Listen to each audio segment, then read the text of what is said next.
Assalamualaikum warahmatullahi wabarakatuh. Selamat pagi anak-anak. Selamat berjumpa kembali dengan pembelajaran fisika kita hari ini. Kita akan melanjutkan materi masih di dalam pembahasan listrik statis. Kemarin kita sudah membahas gaya Coulomb. Sekarang kita akan membahas medan listrik ya.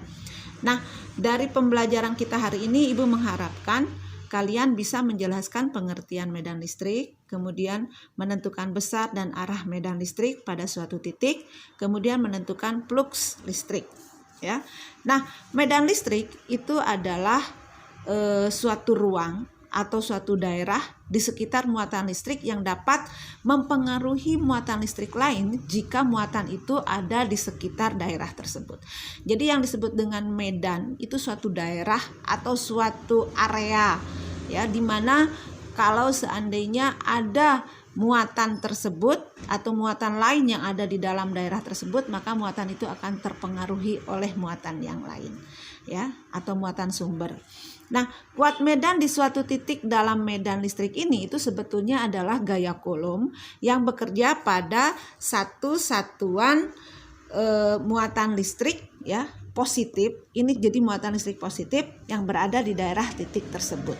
Jadi muatan listrik positif ini sering dianggap sebagai muatan uji ya. Jadi kita menganggap di dalam suatu titik itu ada sebuah muatan positif. Nah, jika muatan Q1 dan Q2 ini berada dalam satu medan listrik akibat muatan sumber Q, maka gaya Coulomb yang dialami oleh Q1 itu kan besarnya sama dengan F sama dengan K Q1 per R kuadrat. Ini sudah kita bahas kemarin. Sehingga kuat medan ini dilambangkan dengan E di titik Q1 itu besarnya adalah E sama dengan gaya Coulomb itu dibagi dengan muatan itu. Ya, jadi gaya Coulombnya kemarin kita sudah bahas K Q1 per R kuadrat ini dibagi dengan Q1 sehingga besar E di sini ini akan menjadi K Q per R kuadrat ya. Jadi ini adalah dari muatan sumbernya. Ini adalah medan listrik ya. Kemudian K konstanta, R di sini adalah jarak. Nah, nama lain dari K itu adalah E sama dengan 1/4 pi permitivitas ruang hampa. Ini sudah kita bahas kemarin, atau ini menjadi 1/4 pi E0 Q per R kuadrat. Dengan E di sini adalah kuat medan listrik di suatu titik. Ini satuannya adalah Newton per Coulomb. Kemudian R adalah jarak titik ke sumber muatan dalam meter. Kemudian Q adalah muatan listrik pada sumber medan, satuannya dalam Coulomb ya. Kemudian K adalah tetapan Coulomb, besarnya 9 kali 10⁻⁹ Newton meter kuadrat per Coulomb kuadrat. Sementara E0 adalah permitivitas hampa atau udara, besarnya adalah 8,85 kali 10⁻⁻12 Coulomb kuadrat per Newton meter kuadrat. Nah, kita ketahui bahwa gaya itu adalah suatu vektor ya. Nah, karena medan adalah gaya dibagi dengan muatan, maka medan pun adalah suatu vektor ya. Ada dua hal yang perlu diperhatikan di dalam menggambar vektor medan listrik. Yang pertama, vektor E ini akan menjauhi pusat yang muatannya positif. Jadi kalau di sini ada suatu muatan positif, maka E-nya ini arahnya keluar. Ini sering disebut sebagai keluar ya. Jadi karena arahnya menjauh, jadi ini arahnya keluar. Ya. Jadi E-nya adalah arahnya keluar. Ini untuk yang bermuatan positif. Nah, bagaimana kalau yang muatannya negatif?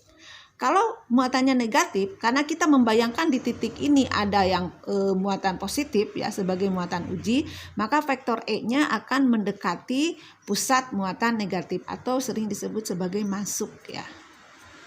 Jadi kalau yang positif ini keluar, yang negatif ini adalah masuk. Nah, bagaimana nih kuat medan listrik yang dipengaruhi oleh beberapa muatan? Ingat, kuat medan adalah vektor ya. Jadi kalau misalnya ada di sini ada Q1 dengan Q2, Q1 bermuatan positif, Q2 bermuatan negatif. Kemudian di tengah sini ada suatu titik B. Kita ingin menentukan berapa besarnya kuat medan di titik B ini. Kita harus satu-satu dulu digambar. Jadi ingat, untuk positif arahnya selalu keluar. Jadi ini adalah E1 ya dari Q1.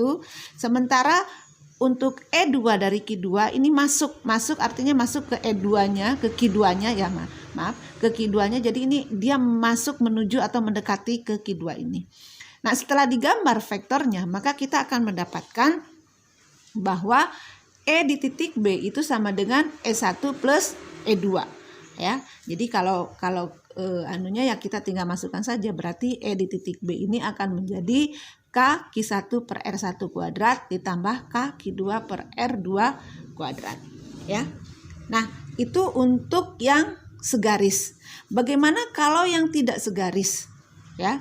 Bagaimana tidak segaris? Misalnya di sini ada Q1 bermuatan negatif, Q2 bermuatan positif. Kita menentukan titik di sini nih. Ini titik A-nya. Nah, jadi ingat yang negatif itu selalu masuk, jadi menuju Q1-nya, kemudian yang positif selalu keluar ya. Jadi ini masuk, ini keluar, sehingga vektornya ini akan ke sana. Gitu ya. Vektornya ke sana, ini membentuk sudut tertentu. Nah, jika sudutnya sembarang, ini maka menghitung EA-nya ya. Kuat medannya di titik A itu dengan menggunakan persamaan akar dari E1 kuadrat ditambah E2 kuadrat ditambah 2 E1 E2 cos theta. Tapi jika sudutnya 90 yang dibentuk oleh E1 dan E2, ini kita mudah saja ya, tinggal pakai teori Pitagoras. Jadi EA sama dengan akar dari E1 kuadrat ditambah E2 kuadrat ya. Nah, itu adalah resultan medan listrik yang tidak segaris. Sekarang, apa sih yang dimaksud dengan garis medan listrik? Ya. Nah, garis medan listrik ini ya, ini adalah suatu garis hayal di dalam medan listrik yang menjadi tempat kedudukan titik-titik yang arah kuat medannya sama dengan arah garis itu. Ini biasanya bersifat, garis medan listrik ini selalu berasal dari positif menuju ke muatan negatif. Ingat, medan itu kan kalau dari positif dia keluar, negatif masuk kan. Jadi dia selalu keluar dari positif masuk ke negatif. Jadi dia terus seperti ini garisnya ya. Kemudian tidak pernah berpotongan, jadi ini tidak ada perpotongan di sini ya. Kemudian garis singgung dari sebuah garis medan listrik di suatu titik merupakan arah kuat medan di titik tersebut. Jadi kalau misalnya garisnya lebih rapat itu biasanya, atau garis singgung di sini itu menandakan sebuah kekuatan medan listrik ya di titik tersebut. Kemudian semakin rapat garis medan, maka medan listriknya semakin kuat. Biasanya kalau di sini kalau kerapatannya lebih rapat itu dia menyebabkan medannya lebih kuat ya dibandingkan yang lebih renggang. Kemudian banyaknya garis medan listrik tiap satuan luas penampang yang tegak lurus garis medan listrik itu sebanding dengan besarnya kuat medan listrik. Jadi ini nanti akan kita bahas pada flux listrik ya. Jadi kalau ada medan listrik yang tegak lurus dengan sebuah luas penampang itu biasanya menggambarkan dengan sebuah kekuatan medan listrik ya. Nah, jadi di sini banyaknya garis medan listrik yang menembus suatu permukaan itu sering dinyatakan sebagai flux listrik ya. Nah, jadi kalau misalnya ada sebuah permukaan tertentu, kemudian permukaan itu banyak ditembus oleh medan listrik, ini medan listrik tersebut atau banyaknya garis medan listrik tersebut itu sering disebut sebagai flux listrik ya. Ini sering disimbolkan dengan pi dari huruf Yunani pi atau flux saja ya. Jadi ini dirumuskan sebagai flux sama dengan E kali A. E di sini adalah medan listrik, A adalah luas permukaan. Tapi ini ada syaratnya. Persamaan ini akan terbentuk jika syarat E dan A tegak lurus, ya. Jadi ini E-nya tembus, ya kan? E-nya tembus melalui sebuah luas permukaan A. Semakin yang tembus banyak, ini menggambarkan medan listriknya akan semakin kuat, ya. Nah, jika permukaannya membentuk sudut tertentu, ini tidak tegak lurus. Jika permukaannya membentuk sudut tertentu, maka kita harus menentukan tegak lurusnya, ya, tegak lurusnya. Jadi misalnya bentuknya seperti ini, ya, bentuknya seperti ini kan tidak tegak lurus, maka ini kita bentuk tegak luruskan dulu permukaannya, ya, tegak luruskan sehingga di sini membentuk sudut theta, sehingga ini akan menjadi A cos theta. Maka persamaan di atas ini akan menjadi flux sama dengan E A cos theta, ya. Ingat, Pi ini adalah flux listrik, ini satuannya Weber. E adalah kuat medan dalam Newton per Coulomb. A adalah luas permukaan dalam meter kuadrat. Theta adalah sudut antara E dengan A, ya. Jadi di sini ada sudut yang supaya dia bisa jadi lurus, tegak lurus, sehingga di sini sudut antara E dan A. Nah, itu adalah sedikit tentang flux listrik, ya. Nah, flux listrik ini akan kita bawa ke hukum Gauss. Jadi ini sudah dijelaskan oleh seorang ilmuwan, ya. Ilmuwan namanya Gauss, ya. Ini juga terkenal sebagai ilmuwan matematika. Jadi jumlah seluruh medan, ya. Jumlah seluruh garis medan listrik yang menembus suatu permukaan tertutup ini nilainya sebanding dengan jumlah muatan listrik yang dilingkupi oleh permukaan tertutup tersebut. Jadi flux itu kan tadi kita sudah mendapatkan flux sama dengan E A cos theta. Ini adalah sama dengan jumlah muatan dibagi dengan permitivitas udara, ya. Tadi permitivitas udara sudah kita jelaskan, ya. Jadi Q ini adalah muatan yang dilingkupi permukaan tertutup, E0-nya adalah permitivitas udara. Nah, sehubungan dengan hukum Gauss ini, kita bisa menjelaskan medan listrik pada konduktor dua keping sejajar nih. Jadi ada medan listrik yang dilingkupi oleh dua keping sejajar dan ada medan listrik yang dilingkupi dalam bola berongga, ya. Ini nanti, ya, ini yang pertama kita bahas dulu nih. Medan listrik pada konduktor dua keping sejajar. Jadi di sini ada dua keping sejajar, ya. Dua keping sejajar di mana ini bermuatan positif, ini bermuatan negatif. Ingat, medan itu selalu dari arah positif ke negatif, ya. Jadi dia terus bergerak dari positif ke negatif. Jadi ini E-nya, ya. Ya, ini E-nya. Nah, di sini ada rapat muatan nih. Rapat muatan ini sering disebut sebagai sigma. Sigma itu adalah Q per A. Jadi yang dilingkupi di sini, ya, dilingkupi di sini rapat muatan. Maka jumlah garis medan yang menembus keping adalah, nah ini hubungannya dengan hukum Gauss tadi. Jadi fluxnya adalah E A cos theta. Ini akan sama dengan Q per E0, ya. Nah, ini karena garis medannya ini adalah membentuk sudut 0, sedangkan cos 0 itu adalah 1, maka kita akan memperoleh nilai cosnya ini 1 kan, maka nanti nilai EA ini kuat medan kali luas permukaan ini sama dengan Q per E0. Bagaimana caranya kita menentukan E di sini? Maka E-nya akan sama dengan Q per A, tinggal disilang aja ke sini, ya. Q per A dikalikan 1 per E0, sehingga kita akan mendapatkan nilai E-nya adalah sigma, ya, sigma, karena sigma itu adalah Q per A, ya, Q per A-nya sigma dibagi dengan permitivitas udara. Sigmanya di sini adalah rapat muatan keping Coulomb per meter kuadrat, ya, Coulomb per meter kuadrat.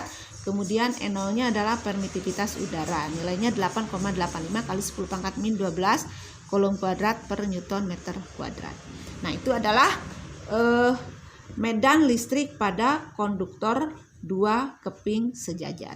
Nah, sekarang bagaimana medan listrik pada konduktor bola berongga? Nah, kita membayangkan jika ada sebuah konduktor bola diberi muatan listrik. Nah, jadi ini yang ini ya, yang lingkaran yang di tengah. Ini kita berikan muatan listrik. Jadi ada positif di permukaannya. Sementara lingkaran yang di dalam, ini daerah di dalam, lingkaran yang di luar ini daerah luar dari bola tersebut.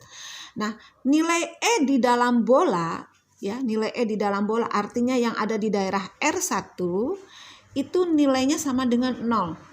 Dengan ketentuan R1-nya ini R1-nya harus lebih kecil daripada jari-jari. Ya, R di sini adalah jari-jari. Jadi selama medan yang ada di dalam ini, ya, kalau R1-nya lebih kecil daripada jari-jari, maka nilainya adalah 0. Ya, nilainya adalah 0.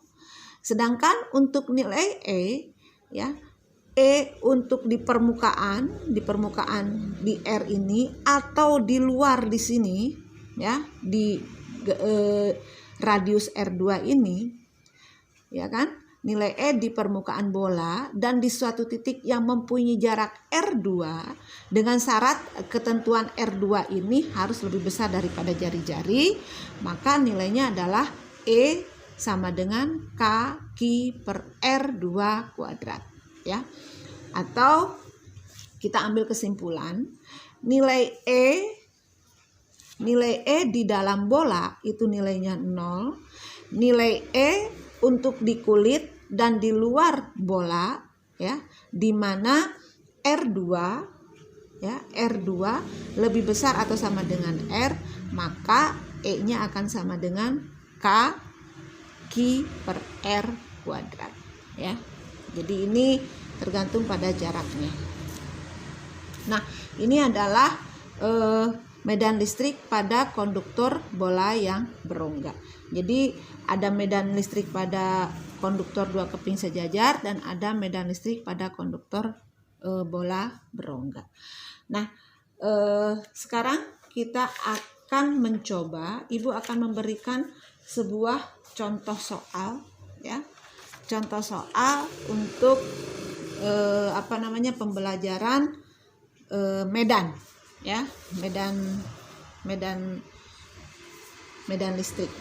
Nah, di sini dalam contoh soal ini, di sini ada muatan Q1 dan Q2, dua-duanya bermuatan positif, ya. Nah, di tengah-tengah antara Q1 dan Q2 di sini ada titik A, ya, di mana titik A ini jaraknya 2 cm dari Q1 dan 1 cm dari Q2, ya. Suatu titik berjarak 2 cm terhadap muatan positif 2 μ kolom, berarti Q1-nya positif 2 μ kolom, dan 1 cm terhadap muatan positif 4 μ kolom. Maka kuat medan listrik pada titik tersebut adalah berapa, gitu ya. Jadi kita pertama tulis dulu diketahuinya, ya.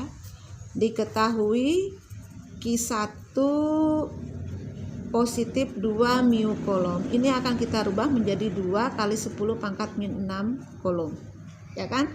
Terus Q2 sama dengan positif 4 μ kolom. Ini akan kita rubah menjadi 4 kali 10 pangkat min 6 kolom. Terus R1 di sana 2 cm, kita rubah ke meter, 2 kali 10 pangkat min 2, ya, min 2 meter. R2 1 cm, ini 10 pangkat min 2 meter, ya. Nah, kita akan kita akan menggambarkan dulu kemana arah medan, ya. Jadi kita akan kembali menggambar soal di atas. Jadi ini positif Q1, kan gitu ya. Ini juga positif Q2. Ini adalah titik A, ya. Ini ke sini 2 cm, ini ke sini adalah 1 cm, ya.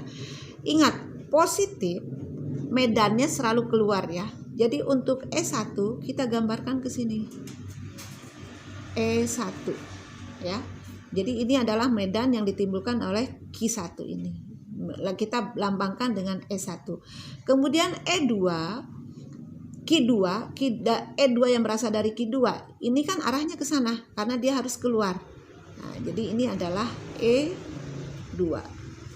Ya. Ini adalah E2. Nah, jadi kita melihat di sini ya. Kita melihat di sini E1 dan E2 ini dia berlawanan arah ya. Jadi nanti vektornya ini akan menjadi EA sama dengan E1 min E2. Ya kan? E1 min E2. Jadi kita akan menghitung satu-satu nih. Kita akan menghitung dulu E1 ya. E1 K Q1 per R1 kuadrat. Kita masukkan 9 kali 10 pangkat 9. Q1 nya tadi 2 kali 10 pangkat min 6 per R1 nya 2 kali 10 pangkat min 2 kita kuadratkan. Ini akan menjadi 4 kali 10 pangkat min 4 ya. Ini kita coret dapat 2. Ini 9 dibagi 2 akan menjadi 4,5 kali 10 pangkat, ini naik ke sana tinggal min 2 kan, min 2 jadi 7 dikurangi 2, ini pangkat 7 Newton per Coulomb ya. Jadi kita mendapatkan nilai E1. Sekarang E2 ya. Untuk E2 K Q2 per R2 kuadrat. Ini 9 kali 10 pangkat 9. Q2 nya berapa? Q2 4 kali 10 pangkat min 6 dibagi dengan R2 nya 10 pangkat min 4 ya. Ini akan menjadi, ini coret, ini akan menjadi min 2 kan di sini ya. Min 2 jadinya ini 36 kali 10 pangkat min 10 pangkat 7 ya. Newton per Coulomb. Nah, vektornya EA ini adalah E1 min E2. Ya kan? E1 min E2. Kita lihat nilai E1 ya. Nilai E1 ini 4,5 kali 10 pangkat 7. Ya kan? Sementara E2 36 kali 10 pangkat 7 ya. Ini berarti ini kebetulan pangkat 7-nya sudah 10 pangkat 7-nya sudah sama, tinggal 45 dikurangi 36 ya. Ini hasilnya akan menjadi negatif ya. Negatif 31,5 kali 10 pangkat 7 Newton per Coulomb.